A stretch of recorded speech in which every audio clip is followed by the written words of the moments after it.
What if I told you that becoming a ninja meant your childhood was basically stolen and replaced with a brutal military boot camp that made Navy SEAL training look like summer camp? We've all seen the movies. Black-clad assassins, flipping off walls, vanishing into smoke, throwing stars with deadly precision. But here's the thing nobody talks about. Real ninja weren't born with superhuman abilities. They were made. And the process started disgustingly young. Like, you can barely walk young. These weren't just ancient Japanese spies learning cool tricks. This was a systematic, multi-generational program of turning children into living weapons through methods that would definitely get someone arrested today. We're talking about families who passed down secrets of espionage, assassination, and survival through training so intense it rewired kids' bodies and brains before they hit puberty. And honestly, after learning what these kids went through, you might need therapy. So hey, subscribe. Misery loves company, and we're all going down this rabbit hole together. Number 10. The age they started. Imagine being 3 years old. Most kids at that age are learning colors and maybe not peeing their pants. Ninja children? They were already beginning physical conditioning that would shape their bodies for life. Historical records from ninja clans, particularly the Iga and Koga regions, show that training began as soon as a child could walk steadily. We're talking ages 2 to 4. But this wasn't training, like modern karate classes where everyone gets a participation trophy. This was intentional body modification during crucial developmental windows. See, ninja families understood something we're only now confirming with modern science. Early childhood is when your nervous system, muscle memory, and skeletal structure are most malleable. Miss that window, and certain physical abilities become nearly impossible to develop later. It's why Olympic gymnasts start at 5, not 15. So what did toddler ninja training look like? Lots of games. Sounds cute, right? Except these games were designed to build specific skills. Jumping games to strengthen legs, balance games on narrow beams, grip strength games that looked like play but were actually conditioning tiny hands to hold body weight. The kids didn't know they were training. They thought they were just playing with dad. Basically, ninja parents were running a psychological op on their own toddlers, disguising brutal conditioning as fun family time. Number 9. The Hemp Plant Jump. You know how some parents measure their kids' height with marks on a doorframe? Ninja families planted hemp. This is one of the most famous ninja training methods, and it sounds almost wholesome until you think about it for 5 seconds. Here's how it worked. When a child began training, the family would plant a hemp seedling. Every single day, the child had to jump over that plant. Hemp grows fast, like really fast. Some varieties can grow several inches per day during peak season, so day 1, you're jumping over something ankle height, no problem. But day 30, that plant is at your knee. Day 60, your waist. By the end of the growing season, you're clearing jumps that would make a track athlete sweat. The genius and cruelty of this method is that the progression was so gradual, the child's body adapted without realizing how insane the demand was becoming. It's like the frog in boiling water thing, except instead of dying, you developed leg muscles that could launch you onto a roof. This wasn't just about jump height either. It trained explosive power, timing, spatial awareness, and most importantly, daily discipline. Miss a day, and you'd fall behind the plant's growth. The plant became both training partner and relentless coach. So yeah, while other kids were playing with toys, ninja children were in a daily jumping competition against a plant, and losing meant you weren't cut out for the family business. Number 8. Water training and breathing control. Picture this. You're 5 years old, and your dad takes you swimming. Sounds fun, right?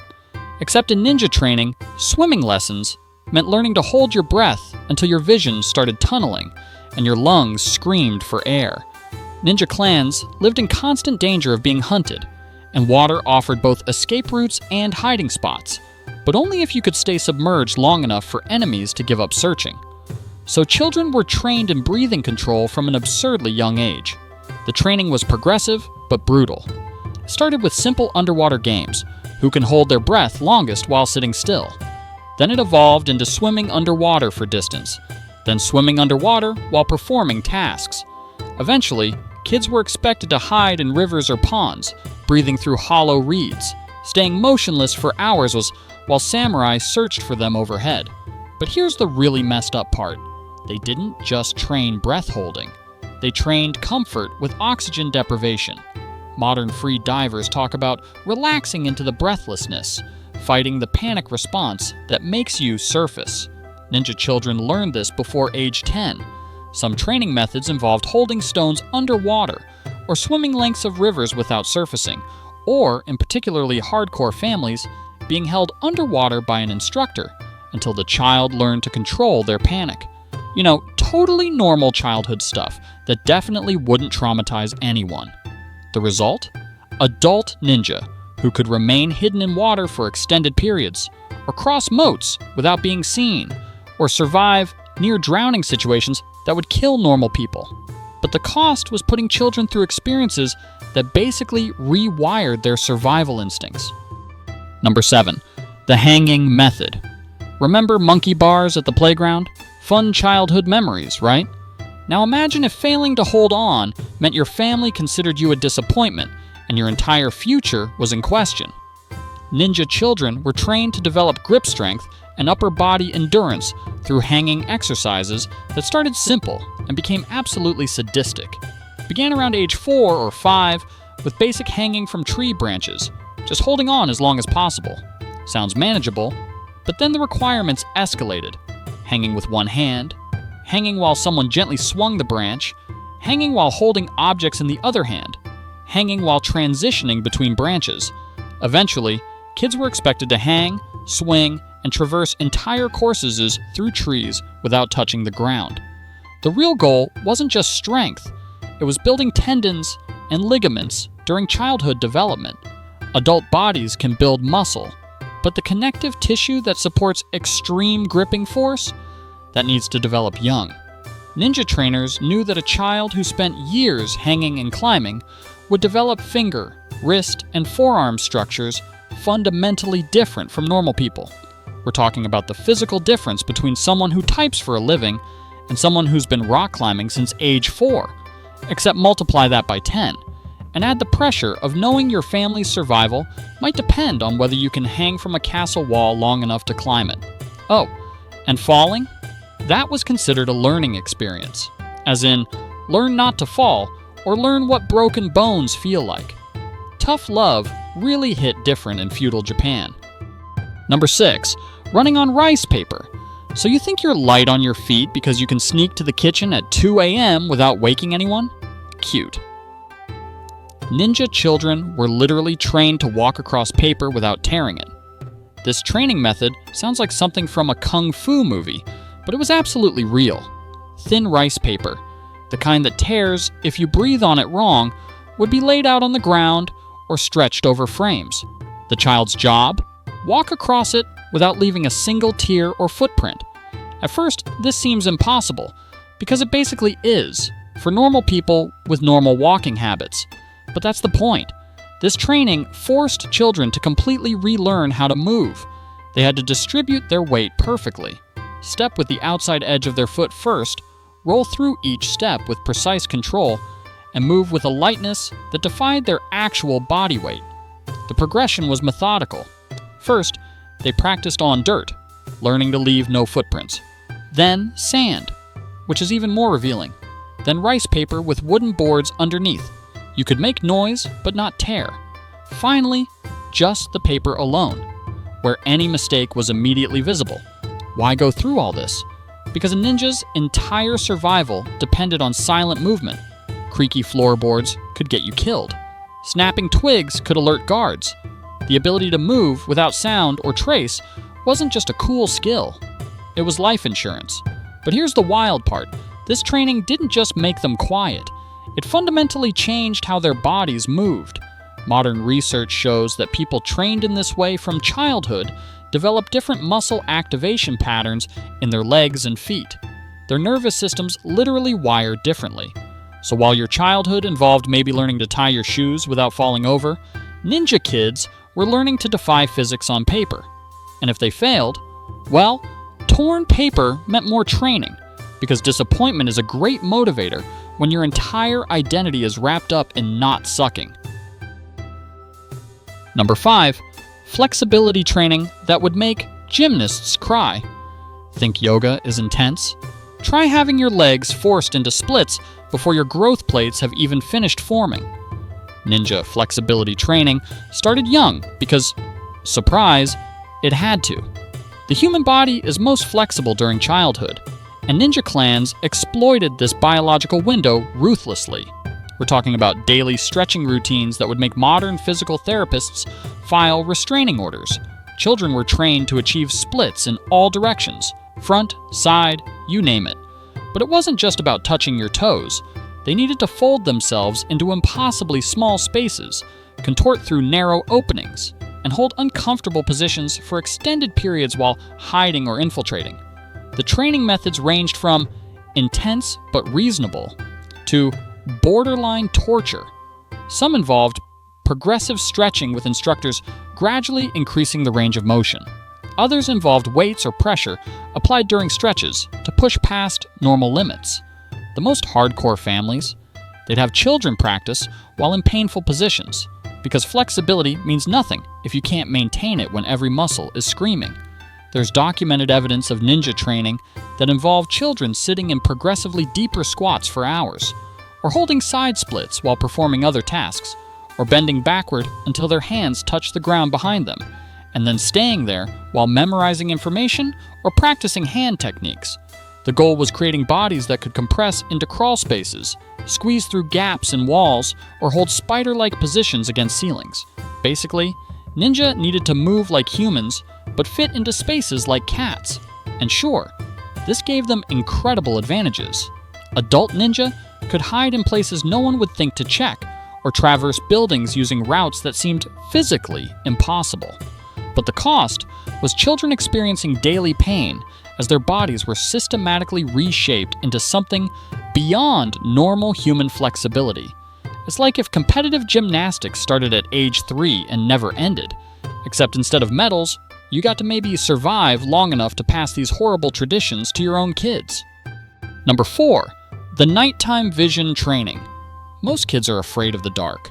Ninja children were forced to become one with it, literally. Night vision training was critical because ninja operated primarily in darkness, and human eyes are naturally terrible at seeing without light. But here's the thing, night vision can be trained, especially in young children whose visual systems are still developing. The training was gradual but relentless.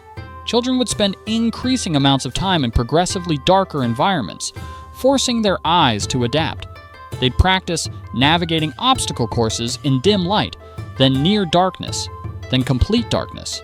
They'd train to recognize shapes, distances, and movements using only peripheral vision, which is more sensitive to low light than direct sight. But it gets weirder. Some ninja families reportedly use specific dietary practices to enhance night vision. Foods rich in what we now know as vitamin A and other compounds that support eye health. They didn't understand the biochemistry, but they'd figured out empirically that certain diets seemed to improve performance in darkness. The most extreme training involved extended periods in complete darkness. Children would spend hours or even days in pitch-black rooms, forcing their sensory systems to compensate. Their hearing would sharpen. Their spatial awareness would heighten. Their proprioception, the sense of where their body is in space, would become almost supernatural. This wasn't just about seeing in the dark, though. It was about eliminating fear of darkness. Most people experience anxiety in pitch-black environments because our brains go into threat detection overdrive. Ninja children were conditioned to feel comfortable in darkness, to treat it as an ally rather than an enemy. The result? Adults who could navigate complex environments in near total darkness, who could track movements by sound and shadow, who actually performed better at night than during the day because they'd spent their entire childhood preparing for it. Meanwhile, most modern kids need nightlights until they're like 12. The difference is stark. Number 3, pain tolerance and body conditioning. Alright, this is where ninja training goes from intense to legitimately disturbing. Because ninja children weren't just taught to avoid pain, they were taught to ignore it, function through it, and sometimes even welcome it. Body conditioning started with impact training, striking wooden posts, sandbags, or stone surfaces repeatedly to build calluses and deaden nerve endings in hands, feet, elbows, and knees.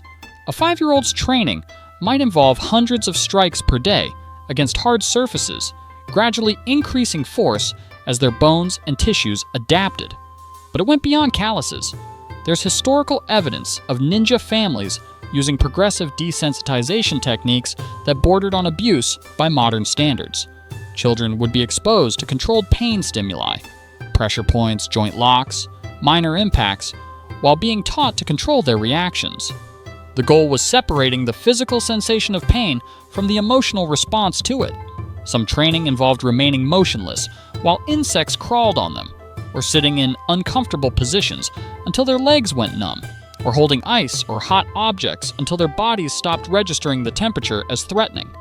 It sounds like torture, and honestly, by modern ethical standards, some of it absolutely was. The reasoning was practical. A ninja who cried out when injured was a dead ninja. A ninja who couldn't function with a sprained ankle or broken finger was useless. So they built pain tolerance into children's nervous systems during the developmental windows when such conditioning would stick permanently. There's also evidence of controlled exposure to poisons, small doses of common toxins to build immunity, not enough to harm, but enough to make the body adapt. Because apparently poisoning your own children a little bit was considered reasonable occupational training. The darkest part? This training was so effective that adult ninja could endure interrogation techniques that broke normal people, could function through injuries that would incapacitate others, and reportedly felt pain differently on a neurological level than people with normal childhoods. So yeah, while your worst childhood memory might be falling off a bike, ninja kids were being systematically conditioned to view physical suffering as just another Tuesday. Number 2, memory and mental training through isolation. You think studying for exams is hard? Try memorizing hundreds of code words, secret signals, disguise techniques, poison recipes, and architectural weaknesses, all before you're old enough to drive. Oh wait, cars didn't exist. Before you were old enough to have puberty, I guess. Ninja training wasn't just physical, it was intensely mental. And the methods used to develop photographic memory and total information recall in children were genuinely disturbing when you think about them. Children were isolated for hours or days at a time in dark rooms or confined spaces, given only one task: memorize. Scrolls of information, maps of castles, lists of targets, herbal formulas, poison antidotes.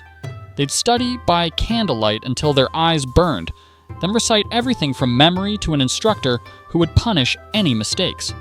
The isolation wasn't accidental. It was calculated. Remove all distractions, all comfort, all social interaction, and the brain becomes hyper-focused on the only stimulus available, the information it needs to learn. It's basically solitary confinement with homework, which sounds like a nightmare because it absolutely was. But here's where it gets really dark. Some ninja clans used sensory deprivation as a training tool.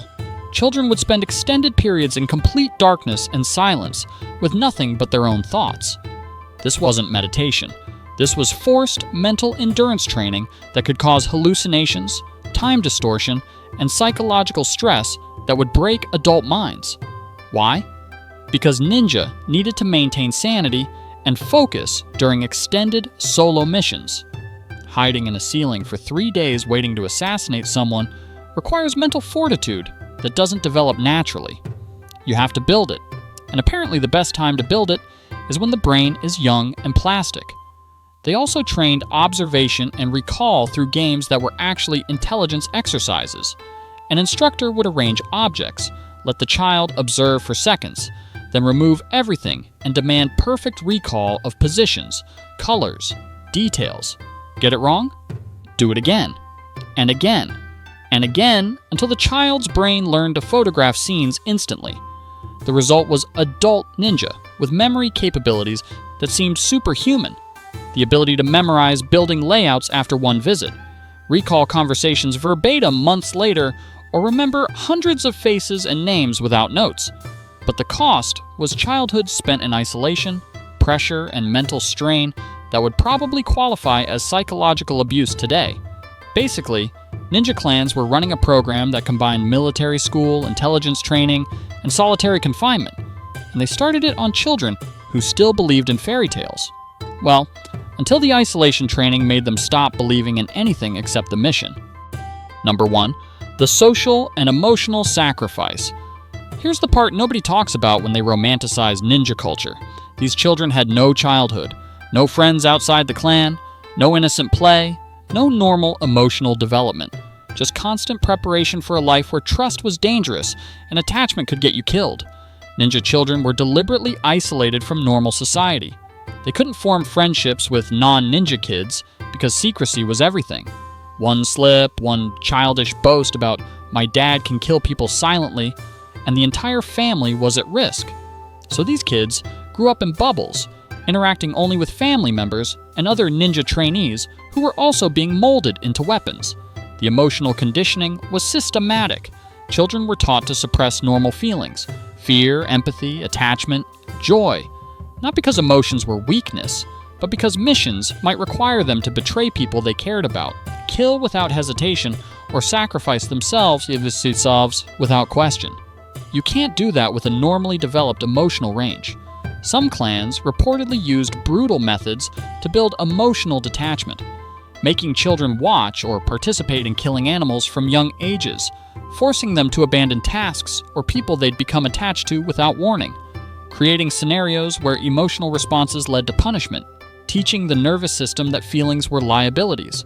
There's historical documentation of ninja families arranging test missions for teenagers that involved betraying temporary allies or eliminating targets they'd been instructed to befriend first.